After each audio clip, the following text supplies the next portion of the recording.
ఉన్నాయి. ఐవీఎఫ్ సెంటర్‌కి రావాలంటే ఎగ్ మిక్స్ చేస్తారేమో, స్పెర్మ్ మిక్స్ చేస్తారేమో, మనదేనా కాదా అన్న ఒక డౌట్ అయితే చాలా మందికి ఉంటుంది. ఆ డౌట్ క్లారిఫై చేయండి. అంటే ఎలా చూజ్ చేసుకోవాలి?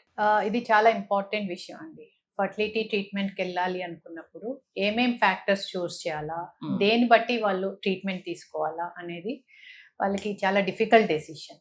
ఎవరికైనా, ఏ కపుల్‌కైనా. సో, ఇది చాలా ఇంపార్టెంట్ టాపిక్. మనం ఏం చేయాలంటే ఫస్ట్ వాళ్ళు సక్సెస్ రేట్స్ ఎలా ఉన్నాయి? హ్మ్.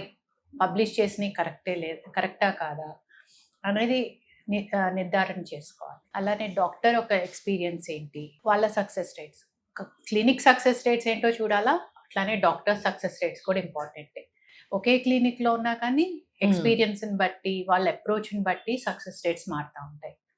సో, డాక్టర్ సక్సెస్ రేట్స్ కూడా చూసుకోవాలా. క్లినిక్‌లో ఒక సక్సెస్ రేట్స్ ఏంటంటే వాళ్ళ ల్యాబ్ మెయింటెనెన్స్ దాన్ని బట్టి డిపెండ్ అవుతాయి. డాక్టర్ ఏంటంటే ఎక్స్‌పీరియన్స్‌ని బట్టి, వాళ్ళ అప్రోచ్‌ని బట్టి వేరీ అవుతా ఉంటాయి. అట్లనే క్లినిక్‌లో సైకాలజిస్ట్‌లు ఉన్నారా? వాళ్ళు సపోర్టివ్‌గా ఉన్నారా లేదా? ట్రీట్మెంట్ అంతా క్లియర్‌గా, స్ట్రెయిట్ ఫార్వర్డ్‌గా హెల్ప్ సపోర్ట్ ఉందా, సిస్టమ్ లేదా అనేది చూసుకోవాలా. అలానే ల్యాబ్‌లోకొచ్చేస్తే ఇన్ హౌస్ ఎంబ్రియాలజిస్ట్ ఉన్నారా లేదా?